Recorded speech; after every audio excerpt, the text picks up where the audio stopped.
think about the episode. And one thing I love about the Torah, and I've really been appreciating that recently, is that the Torah really shares the vulnerability of the Israelites and the experience of the Israelites. So we know what they're feeling. We might have to fill in some places, but the Torah is not shy about sharing their point of view. Okay, so we'll see that.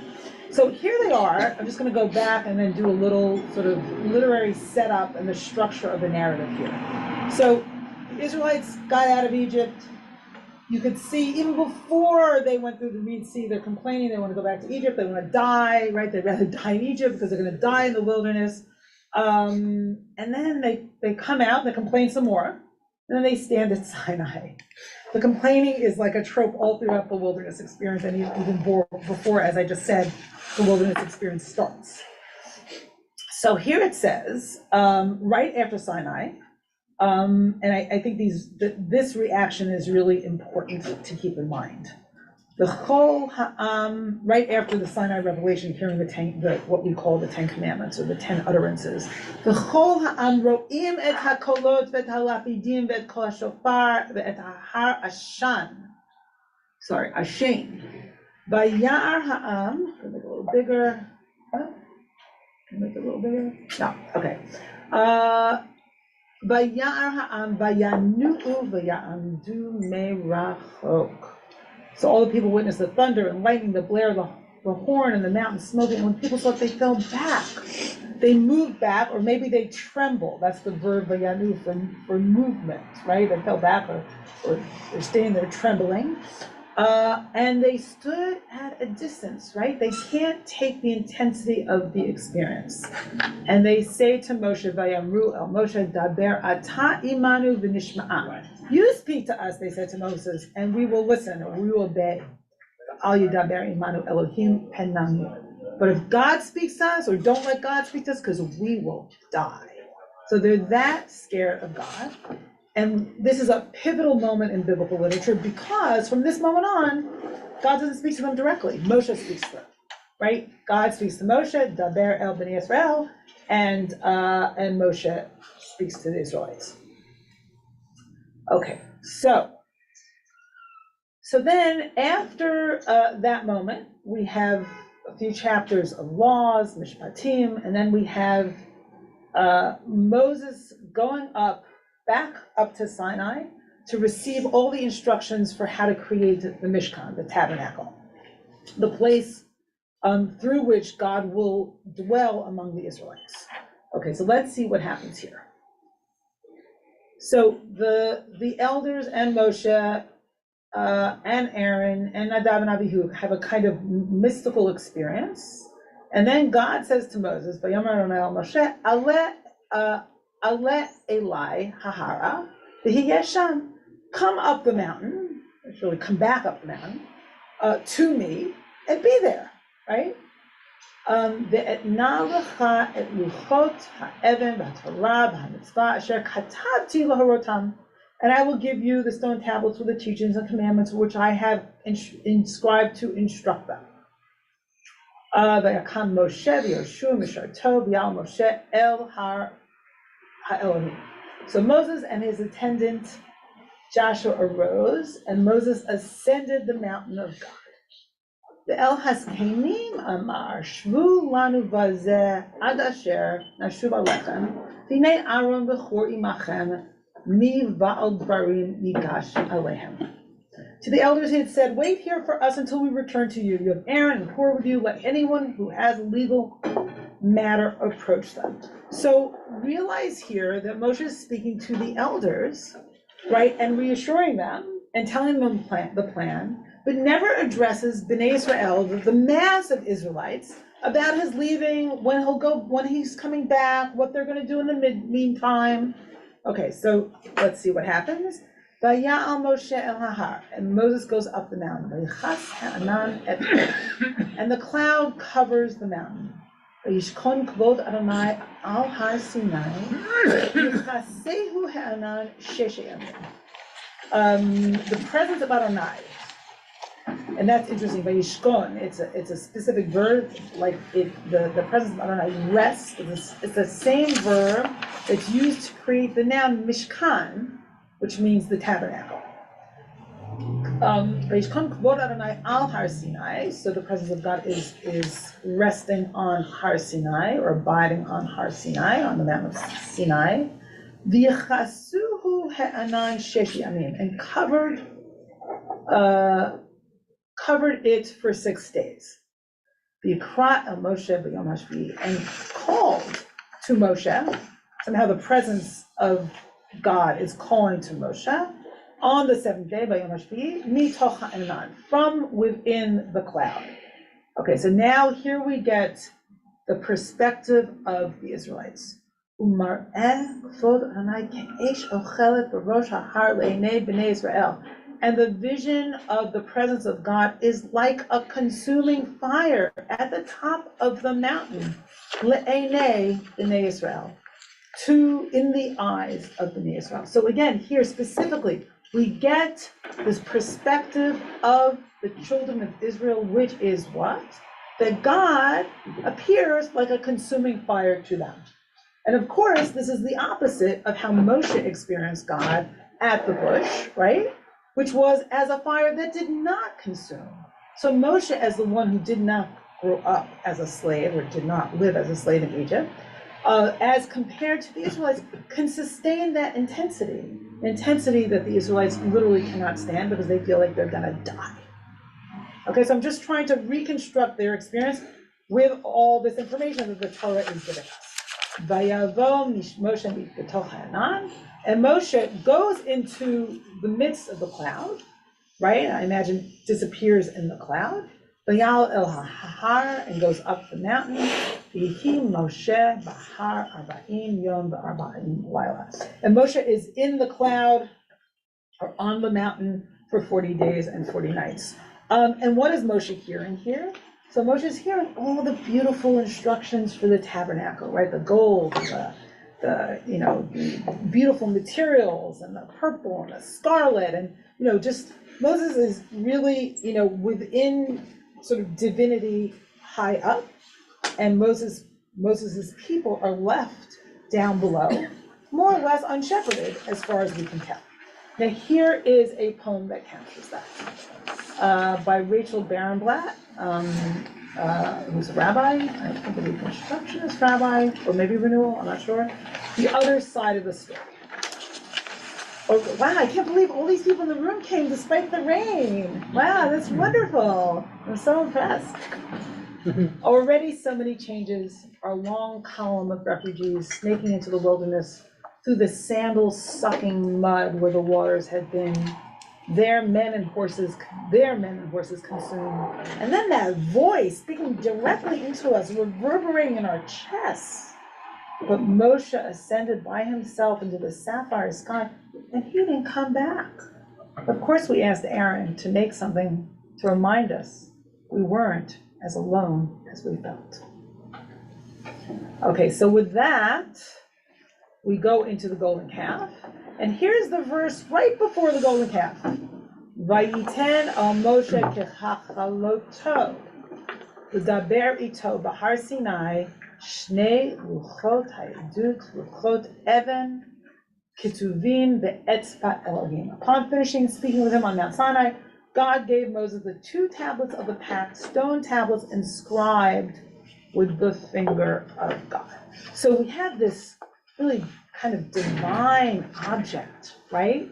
And Moshe is receiving this divine object, and down below, the people will be creating a different kind of divine object. And if you can imagine, it's almost like a film with a split screen, right? Up above, Moshe's dealing with like the Mishkan, the instructions for how to create the tabernacle, and then receiving these divine tablets. And then below, right, the people are worshiping the golden calf. And also know that literally the golden calf episode is between the ideal of the yet to be made sanctuary, right, the instructions for the sanctuary, and the real, right? Because right after the golden calf, they start to build the sanctuary. Right, so this is the episode in between the ideal and the real, and which I think is always a space of some sort of danger and treachery, like what happens in between the ideal and the real. Okay, so now let's dive into the golden calf episode. So Vayara ha'am ki boshesh Moshe laredet min ha'har. So the people see that Moshe was late. We're going to talk about shamefully late in a minute, coming down from the mountain. So, perhaps the elders told them 40 days and 40 nights. I don't know. Perhaps they didn't know. Perhaps they just experienced it as a long time for being without their trusted leader and the leader that stood between them and the consuming fire, right? The scary guy. But they had no mediator. Vayikahel ha'am al Aharon vayamru. So they gang up against against Aaron. They gang up, gang up on him. It's kind of, you can imagine it being scary. And this is Jeremy Piel, right? Yes. Okay. I never quite got the grammar down. The Hebrew grammar, I'm learning from Jeremy, which is amazing. Vayikahel ha'am al Aharon. So they're ganging up on him. Vayamru elav, and they said to him, "Kum, get up. Aseh lanu Elohim, make for us a God. Asher yelchu lifanenu, that will go before us." But note that yelchu is the plural of to go, right? Will go plural before us, right? So usually Elohim is always a plural noun, a plural name used for God, but usually it's surrounded by singular grammar. Here that breaks down. It's as if like the whole monotheistic thing right here breaks down. Asher yelchu, plural, lifanenu, before us. Ki zeh, because this one, Asher ha'elanu me'eretz Mitzrayim, the one who brought us up out of Egypt, lo yadanu mehayalim lo mehaya. We don't know what became of him. So they're in this terrible state of unknowing. And this guy, this man, right, this Moshe man that took us out of Egypt, we don't know what happened to him. Is he alive? Is he coming back? So it's interesting. A couple of things here. One is, note that the only other place used for that, oh, what happened to the screen? That doesn't look good, does it? Oh, there it is. Okay, it's back. Okay, hold on. You all disappeared for a second. I don't know what that says, but I'm saying okay. Does that look okay? You have all been signed out because your account is signed in by another user. Just say okay. Okay. So the only other place that verb occurs is in Genesis, in the 5 books of Moses, right? This verb for shame. So here it seems to indicate lateness or shamefully late. But what's the shame doing here, right? So that's really interesting. Is it in Hebrew also? Shame, busha, is it here? Yeah, yeah, bush, boshesh. Boshesh is a form, the perfect form, I think, of the verb. I don't know, someone who's Israeli over there will help me with that. So there's something about, so there's a couple of things here. One is, the Ishbitzer points out, or the Hasidic master, the Ishbitzer, points out that instead of praying, instead of standing here in a mode of prayer, what do? They immediately gang up on Aaron. Like they can't stay with the moment. They can't stay with the feelings, right? It's like they, Aviva Zornberg writes about this. I think she says something about eclipsing I'm not getting this exactly right, but eclipsing the turbulence of time, right? It's like they want their fix. They can't be in the place that they're in. And that place is a place of abandonment and maybe a place of shame, right? And we can imagine what the Israelites might be feeling at this moment, right? That not knowing, that abandonment, that sense of shame. And why would they be feeling a sense of shame? What's up with that? So I'll ask that in a minute. Let's go through the rest of the passage. Vayomer Alehem Aaron. So Aaron said to them, and also note how demanding they are with Aaron. Like they are really ganging up on him and saying, "Do this, right? Like get up, make us, right? It's not, let's see how we might troubleshoot this situation together." No, that's not the language that's being used here. Okay, so Vayomer Alehem Aharon. Parku nizmei hazahav asher ba'oznei neshechem b'nechem u'b'notechem v'haviu elai. So Aaron said to them, take off the gold jewelry that is in the ears of your wives and your sons and your daughters and bring it to me. V'yitparku kol ha'am et nizmei hazahav asher ba'ozneihem v'yaviu el Aaron. So the whole nation took off their golden jewelry that were in their ears and brought it to Aaron. V'yikach miyadam, and he took it from their hands.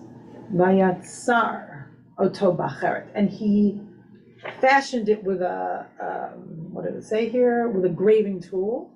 V'yasehu egel maseha, and made for them a molten calf. So there's a few interesting things going on here with molten calf. So molten is one understanding of masecha. Another understanding of masecha, and it's often used that way in the Torah, is that it's a covering. Now that word masecha later on in Hebrew comes to mean mask, so some kind of covering. So what's going on with that?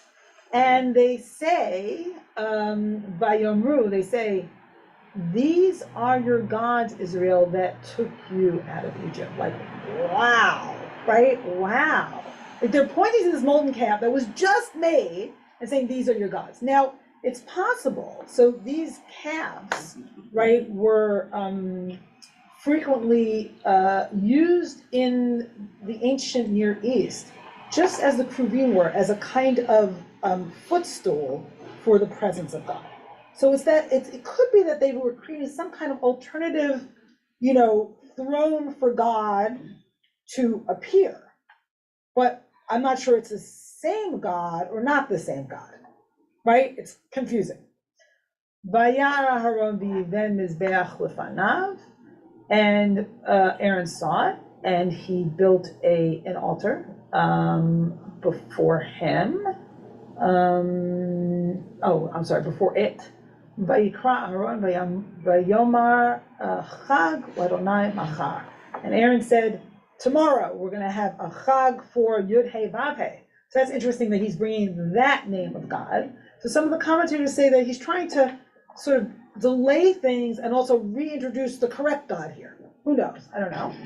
Vayashkivu mimacharat v'alu olot. So they got up the next morning and offered offerings, and also approached with other kinds of offerings, shalom offerings. Vayashev ha'am la'achol, and the people sat to eat, shatu, and drink. V'yakumu tzachek, and got up to revelry.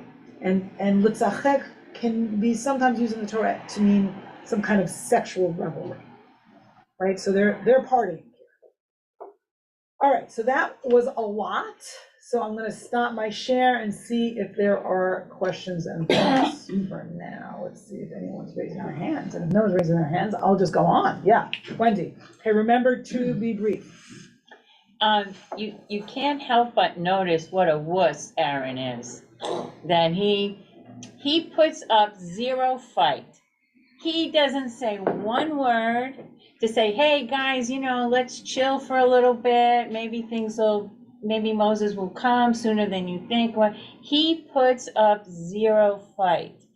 And I think that going forward is the reason why God never trusts his emunah, his faith, because it's not that he was like, doesn't say like they physically abused him. He was under the threat. Okay, I didn't hear your point, Wendy, so let me address it. Yeah. So you feel like Aaron didn't say, hold on, wait a minute, let's do some prayer. I know you're anxious, contain them in some way. So let me just be Aaron's advocate for a minute, because I like to sort of see the carriage's point of view. So it does say vayakilu, is that the word? Yeah, vayakilu.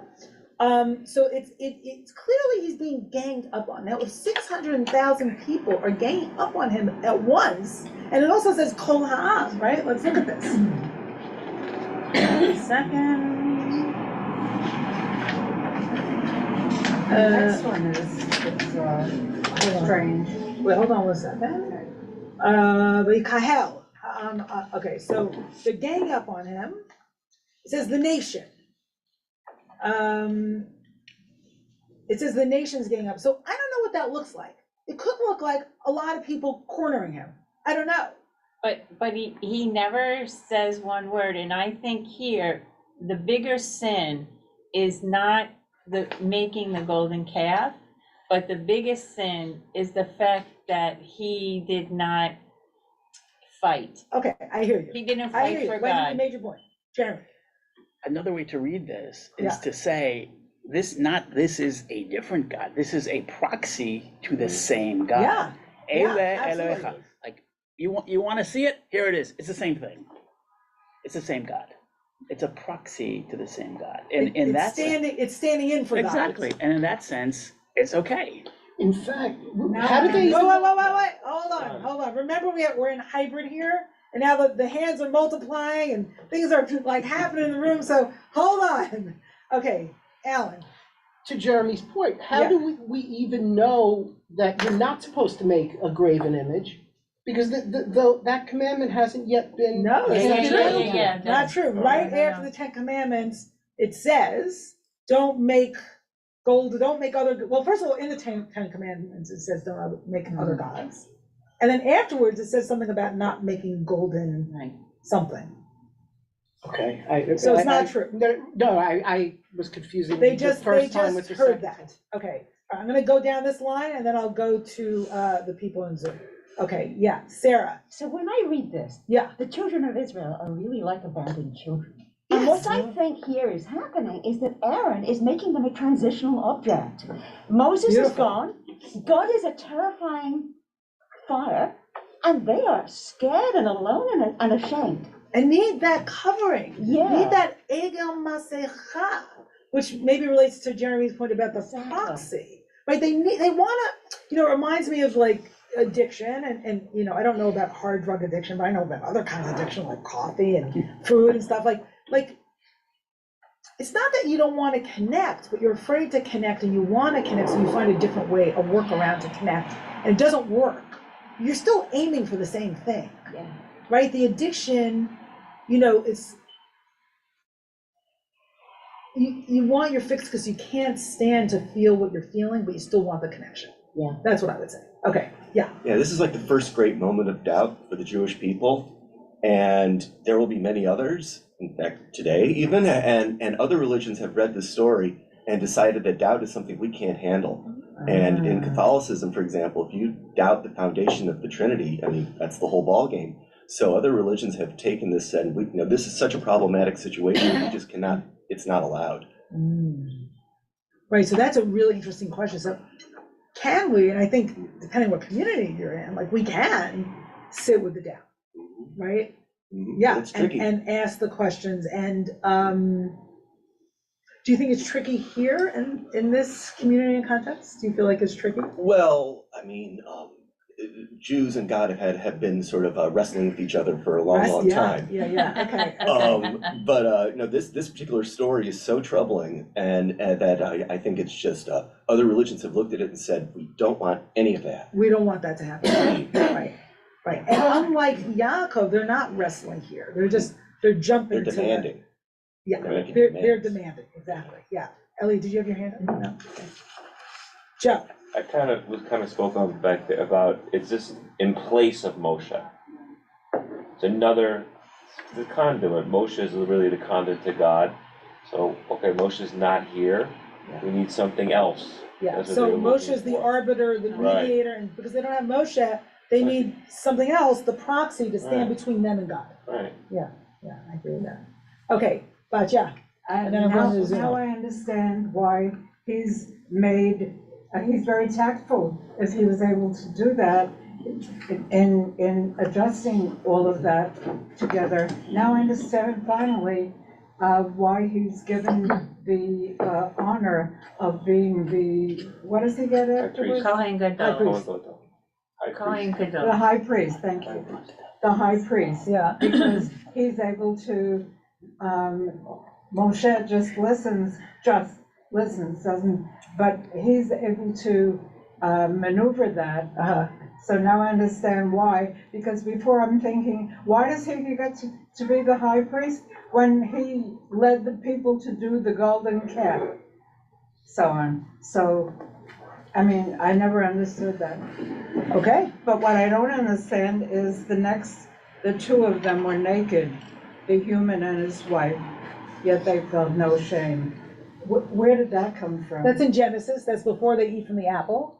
So once they eat from the apple, purportedly they feel shame, but that verb isn't used again until now. Okay. So it's an Edenic sort of state of being pre-apple or pre-fruit to not feel shame. And here, right, they're exposed and they do feel shame, I would say. Okay, so there are a lot of hands up. So I'm going to do 10 minutes, okay? So I want everyone to be as brief as possible. Okay, Jay, let's go. Notwithstanding Beth's point in the chat that God still sees Aaron as a leader and the comments in the room about Aaron becoming the high priest, I want to make a prosecutorial rebuttal to his character. Because a couple of verses later, one, when Moses confronts him, he says, "Oh, I just threw the gold into the fire and out came a calf." Notwithstanding the pshat that we read that he fashioned it with a tool. One. Yes. Two, Moses himself says in that pshat, "You're no leader. You let the people get out of control." So Yes. both the pshat and Moses called to question Aaron's character and his leadership. Yes, I agree with you, Jay. There's a kind of indictment here. I still want to understand, like, what was in Aaron's mind? He must have been terrified. That's all I'm saying. I'm not letting him off the hook. But you're with Wendy. You're in Wendy's, right? You're in Wendy's camp over there. Okay. So, thank you. All right, Roberta, Alana, Richard, go ahead. Shabbat Shalom. I'm looking to think what is the wisdom that Torah wants to show us, is showing us here. And one piece that I'm getting is that this is the whole shadow side to what's going on Sinai. It's starting with that the people saw a consuming fire. Moshe had seen an unconsuming fire, and you just go through because Yod-Heh-Vav-Heh's up there telling Moshe, tell the people, I do all this and so that the people will see that I have brought them out of Egypt. Do all this so that the people will see what I've done. And so the people have mimicked this creation and shout out, yes, this is the God that's brought us out, and I think that I'm so grateful for this exploration of shame, because what is the danger of the shadow, right, is that we become consumed by it and we just fall into this cycle of shame and blame. It's Aaron, it's Moses, it's shame. So I think there's some beautiful, deep Torah here for us. And I just want to end by saying, Thank you, Roberta. and we see today the shadow side of Sinai and Torah and everything. We have to pay attention. Okay, thank you. I also want to underline your point by saying that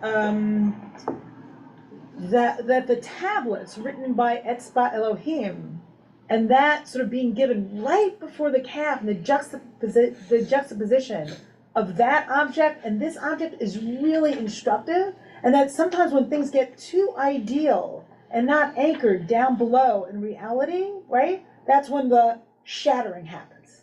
So thank you. Okay, I think I said Alana, Richard, is that what I said? Alana, Richard, Amy, Eden, Jessica. Okay, and that's it. And then we're going back to the text. Shalom. What I think about here are the kind of complex questions about the nature of God that are brought up. That in some ways I feel like the people were set up when they've been given this very concrete imagery about God being an intervening being. Now they're in a situation where God cannot see. Alana, your audio is a little bit in and out. Hear me now? I think so, go ahead. Yeah, so what I was saying is that I think that this, for me, this passage brings up some of the difficulties of conceptualizing God as an intervening force, and that the people are really set up so far with this understanding, with God being described as this force that has specifically intervened in their lives. And it's a question we continue to have of what is God? So yes, they're disappointed and abandoned when they cannot see a God, this God who is being so far defined as one who is seen and who specifically intervenes. But intervenes in a way that they can barely stand, though. Right? But it's a setup for us as well. If we believe in a God who, if we ask for something, will give it to us. Like, I feel like we're looking at maybe the develop a more complex understanding of divinity. Yeah, I hear you. And it's interesting that the whole sort of the unity of God literally falls apart in this passage, right? Because it becomes the unity of the plural becomes more fragmented here, right? Because we're able earlier to say like, okay, Elohim, plural, but we refer to the plural as a unity, and here it's not a unity. So yeah, thank you. Okay, I think did I say Eden and then Amy and then Jessica and Richard? I'm sorry, I probably got that mixed up. Hi, thank you so much. So I think I've sort of always taken for granted this moment as a moment of the Israelites not like showing their weakness of their faith in God. And reading it today, I'd never noticed that they refer to the calf as the God who brought them out of Egypt, which is the way that God introduces God's self to the people, right? Like on Sinai, God could have said, like, I'm the God who created you, but God says, I'm the God who brought you out of Egypt. So I always have sympathy for the Israelites here, and that moment brought even more sympathy for me that, like, I don't think they've lost. Now I'm not feeling them losing faith in God at all. I'm feeling them losing faith in Moshe, like losing faith in their leader and trying to find a way to survive this encounter with God and trying to find a way to like build a relationship. I never noticed that before. That was so striking today. Thank you. And it reminds me of something I learned from Mark Kaminsky, who's a psychoanalyst and a poet, who's another one of my classes, that, when you've been traumatized, you really try hard to control the uncontrollable, right? So here they're trying to control the uncontrollable. And what's more is if you think about fire and you think about gold is a static representation of fire. It could look that way. So they want to take God and control God and make God manageable. Okay, Amy. Oh, I'm sorry, Richard. I'm not remembering the lineup. I'm going to get to you, Richard. Hold on. I want to respond to the lady who said that Aaron was a wuss. As Paul Harvey said, and now for the rest of the story. Based on Midrashic story, Aaron saw that Hur was murdered by the mob for resisting their request. And he felt he could help the people by doing what they wanted. For if they killed him, the high priest, they would incur a penalty for which there was no atonement. Finally, Aaron thought that the Israelites would be reluctant to part with their gold earrings. And while they were struggling and tiring over his request for the jewelry, Moses would return and diffuse the incitement. I'd like to know what she would do in that situation. She just sees her nephew lying dead on the ground. What would you do? Okay, I hear you. Thank you, Amy. Let's not gang up on Wendy though. Okay, Richard and then Jessica, and then I'm not taking any other comments until later. Thanks, Shabbat Shalom. Good to see you, Rabbi Dan. Good to see you. Good to see you. It's interesting that, well, first of all, Aaron is the spokesperson. He loses it here. Second, Elizabeth has often pointed out to me, and we've talked about it, the relationship between these events and Nadav and Abihu. And it just dawned on me as you were reading that passage that Aaron says to Moses, well, this God just emerged out of a strange fire. There's a kind of textual link perhaps between these events and the later death of Nadav and Abihu. And we've often thought of Nadav and Abihu's death as a payback, harsh, but nonetheless a payback for Aaron's misbehavior in these events about not taking upon himself the notion of being a spokesperson. And then Moses comes down and bawls him out. Maybe this is the point where Moses gets his voice. Interesting. So you feel like until now Moses has not had his voice. He certainly gets in touch with his anger, I'll say that much. And we're going to look at that in a minute. But yes, thank you. Okay, Jessica.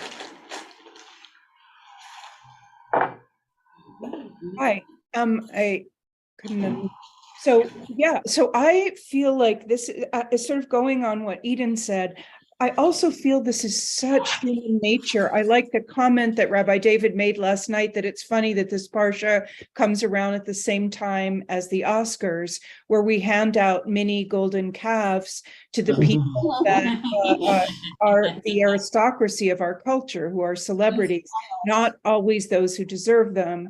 And then I just want to bring up one of my Moseses, which is Emma Goldman, who said, for those of us who don't have citizenship, we love America. We know America, her richness and her beauty, but with the same passionate emotion, we hate her unscrupulous worship at the altar of the golden calf. So there's something about our society and our world, human nature, in fear that we cling to these golden idols, and that we also we fear when our leader disappears. It's not so much losing faith in God as losing faith in ourselves and needing a golden calf to prove we're okay.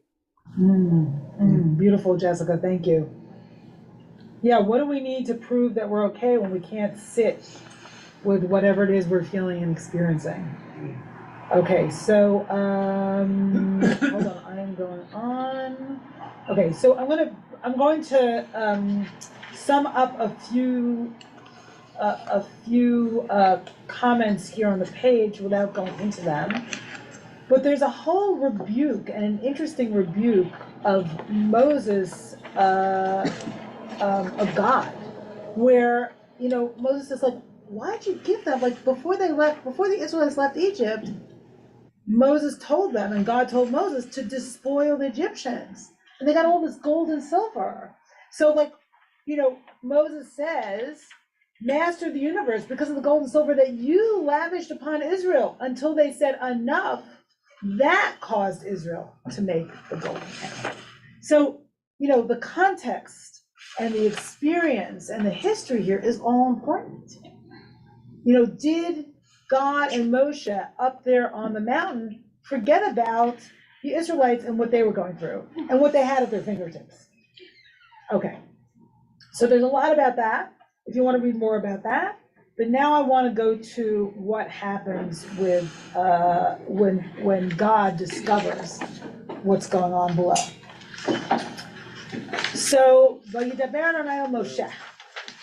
We're on source 11.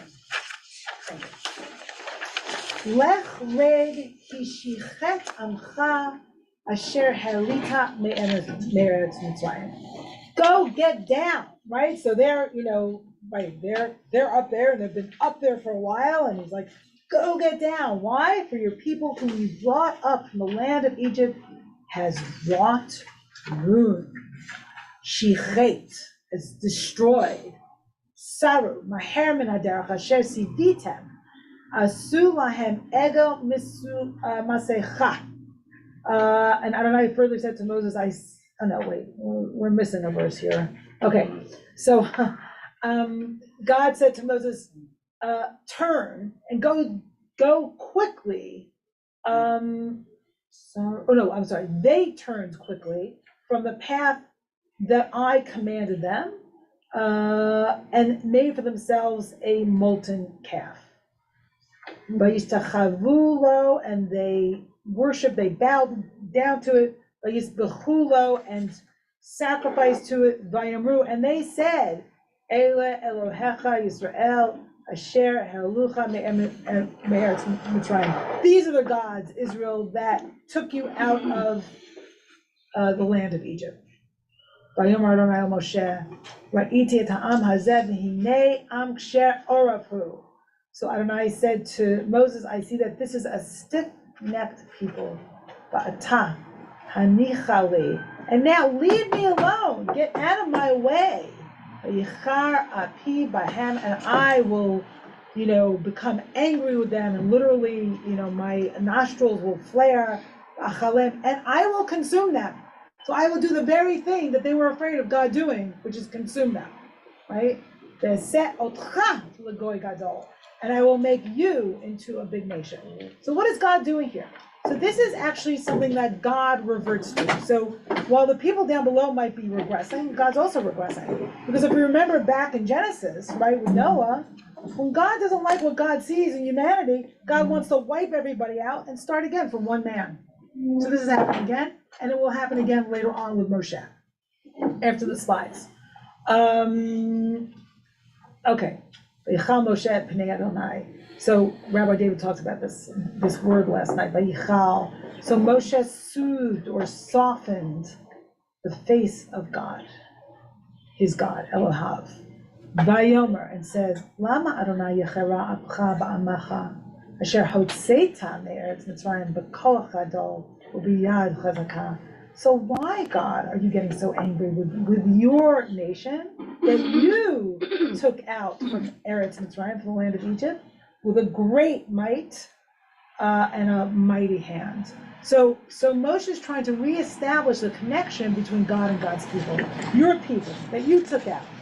Lama yomru Mitzrayim le'mor b'ra'a hotzi'am laharog otam beharim. Why do you want Egypt to say, this is like, what are the goyim going to say, right?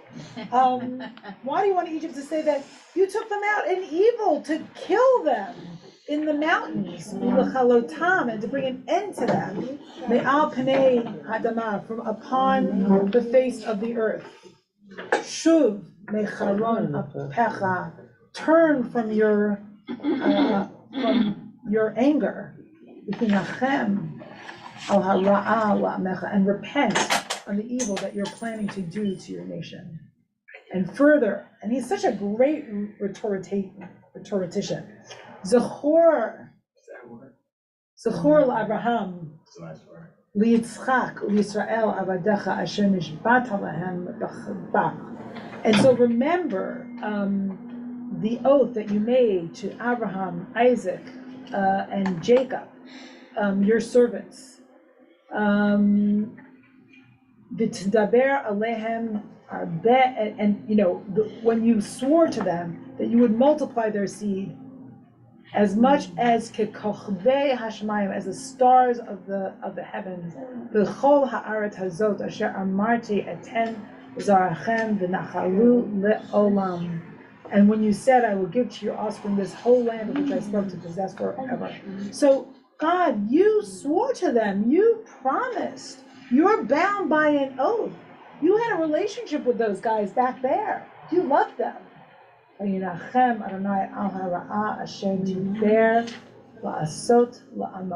God renounced the punishment planned for God's people. So what did Moshe do here, right? Moshe reminded God of the longer moment, right? There's an ongoing relationship here. It's not just about this moment. You might not like what they're doing now, but there's a bigger story here. There's a bigger project, right? So I love this quote by Michael Agan that I also learned from Mark Kaminsky. A lot of therapy is about the slow recovery of faith. Faith is the vehicle that radically opens experiencing and plays a role in building tolerance for experience. It is germane to the fervor and possibility of existence, tension, and struggle with roots in grace.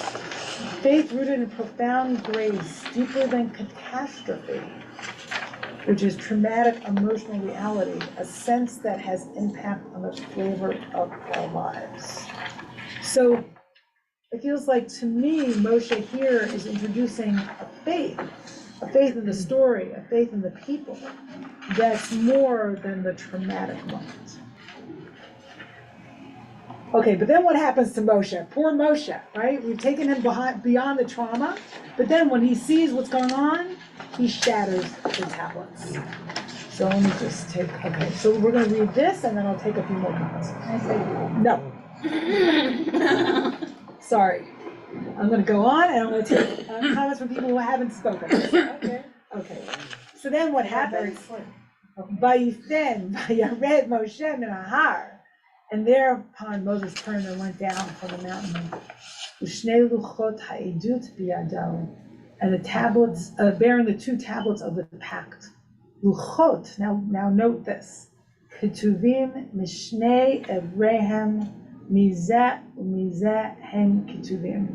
Tablets inscribed on both their surfaces. They were inscribed on the one side and on the other. So God wrote on both sides of these tablets, right? So we're learning here, like, what a divine object these tablets are. The haluchot ma'aseh Elohim, and the tablets were the work of God, an object of God. Hema, they were. And the writing was the writing of God. Chtav Elohim, hu charut, which is inscribed haluchot, inscribed on the tablets. Vayishma Yeshua et kol ha'am b're'o. And Joshua heard the voice of the nation in its evil. Vayomer el Moshe, kol milchama b'machaneh, and said to Moses, there's a voice of war in the camp. Vayomer ein kol anot gvura, ein kol anot chalusha. But he answered, but it's unclear actually who's saying this, but he answered, it is not the sound of the tune of triumph, or the sound of the tune of defeat. It is a sound of song I hear. Kol anot anochi shomea. It's a very cryptic verse. I'm not really sure I understand that. Vayhi kasher karav el mechaneh. So when he came closer to the camp, vayar et ha'egel, and he saw the calf, mecholot, and the dancing, yichar af Moshe, and he gets mad. Moshe gets mad, and the same phrase for getting mad that was used for God is used for Moshe. Vayashlach miyado et haluchot, and he threw from his hands the tablets. Vayishaber otam tachat ahar, and he shattered them underneath the har. It's interesting that they say tachat ahar, because tachat ahar is the same place underneath the mountain. It's the same place that the Israelites stood to hear the 10 Commandments. And took the egel that they made, and burned it in fire, and he ground it until it was fine. And he scattered it over the water. And he made Bnei Israel drink it. Wow, right? Yeah, it's pretty intense. Later on, I just want to read one more verse here, which I think is really interesting. Later on, Moshe says to God, Va'ata in tisa chatatam. Now, if you sort of forgive their sin, but if you don't, and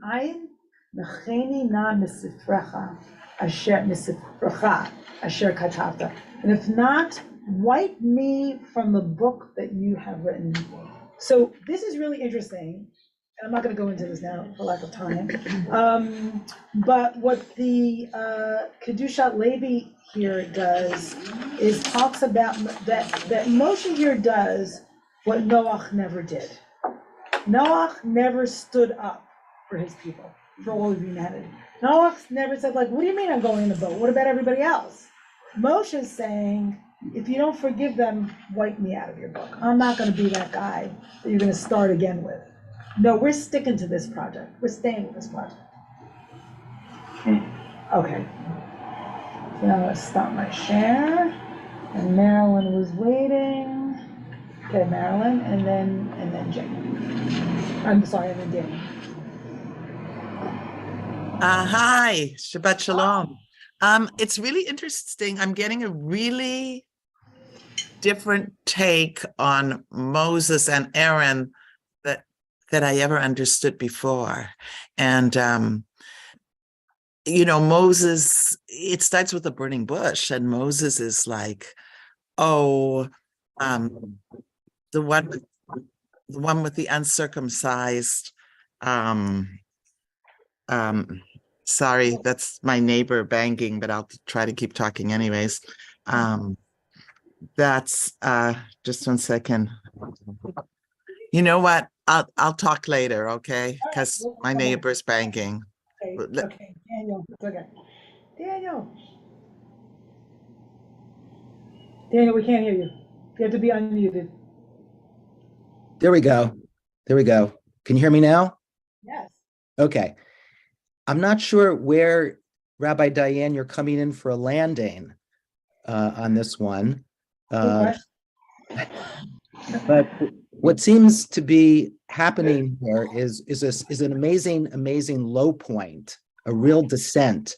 This whole episode is seen as the ultimate low point of the Torah. And it just seems like the Torah is amazing for these low points. And in this last piece that you read about forgiving their sin, I think that's the climax of what happens is the receiving of the 13 attributes of divine mercy. And maybe this low point of abandonment and shame and pain and is really the setup for forgiveness and compassion, that this is the new quality that we're going to be revealed of the divine. That we've seen the divine as a source of liberation, a source of revelation, and now it's as a source of compassion for all that pain. Beautiful, Daniel. I love what you're saying. And I also say it's not only setting us up for forgiveness, it's setting us up for a whole new covenant and a whole new understanding of what Torah is. Because the second tablets are hewed by Moshe and written on by God. So these tablets are almost too divine to be sustained in the world, right? So it's almost like God had, so to speak, a golden calf that God had to give up. And then the second tablets are a whole new covenant, right? They're the human-divine partnership. Right. So we had to go forward not only with forgiveness and compassion, but with partnership and a whole new mechanism for proceeding forward. And God had to learn that also, not just the Israelites. Right? Okay, so Daniel, thank you. That was beautiful. Okay, Helio. Shabbat Shalom, Shabbat Shalom. Shabbat Shalom. Moshe can calm God. Moshe said to God, take a breath. Okay. Breath. Okay. Why God, before Moshe broke the tablet, say to Moshe had anger too. Why God didn't say to Moshe, take a breath, calm, don't destroy the tablet. Yeah. Right. Moshe needed a Moshe. Yes. Right. Why? Absolutely. Right. So we have three really moments here of some intense emotional pain. We've got the Israelites, then we've got God, who's soothed. The Israelites are, I guess, soothed by the calf, so to speak. And Moshe, who's helping Moshe? That's beautiful, Helio. Thank you. And I want to go back to the comment about, like, this is like a real, like, it's a moment of doubt. It's a moment of emotional turmoil. It's like what Daniel's saying, like a real low point. I think it's important that we inhabit the low point before we climb out of it again. Like, there's something about being in it that's really powerful and allows us to emerge from it differently, I would say. Okay, oh my God, we've got a few minutes because I'm actually on for service and Rabbi David's not here. So I don't think I can take the comments in the room as I would love to. A low point, I'll soothe you. Okay, Marilyn, you're I'm back unsoothable. on. You're unsoothable, then just forget it. No covenant with you. Okay, Soon you're coming down the mountain. Okay. Just quickly, two things. I wanted to say that Moses, who I always thought, like from the moment he said, don't choose me, choose Aaron. He's the one that'll speak, not me. Well, Moses with his uncircumcised lips, it's not that he doesn't speak, but that he's not the yes man. Aaron is the yes man. He makes a perfect high priest. He never argues, even when his sons get killed. He doesn't argue. He is silent, and he only speaks the words that he's supposed to speak. And yes, that's what you want, people. But Moses is an arguer right from the beginning. He is the arguer. And it's sort of interesting. You're in Wendy's camp. You're in Wendy's camp. Yeah. And just one more point that I wanted to make. I wanted to say this is at the time of Purim, where God appears not to be present. So just to sort of follow the whole Purim story also. Anyways, that very briefly, I could expand on all of that, but I won't. After being covered over, right? Even God's being covered over. So, okay, so Daniel raised the issue of like, how am I coming in for a landing? And Daniel, you really helped me come in for a landing. So thank you. So where I want to go back to is this idea of shame and angst on the part of the people. And then, the horror of God and like the state of God's people and being soothed by Moshe, and then Moshe not being soothed. And how hard it is to be in emotional turbulence. Right, and like to stay there as long as you need to without rushing to a fix or covering it over, right? But I think that that's the place from which the new covenant can be born, right? The new way of being. And we live in a time, and I know Romemu was really asking this question a lot, like, what does it mean to rebuild at this moment? Right, we've been through so much. We've been through so much terror and turbulence as a community, as a society, as a whole globe, actually. And can we stay in that place long enough to determine how to rebuild in a way that's sustaining? So I bless all of us this Shabbat with the ability to find sources of emotional soothing that will enable us to go forward in constructive ways. So thank you, and hope to see you in services. Can I say something now? Yes, you can say something now, but I have to go. She gets the second thing, I don't get a first thing, okay.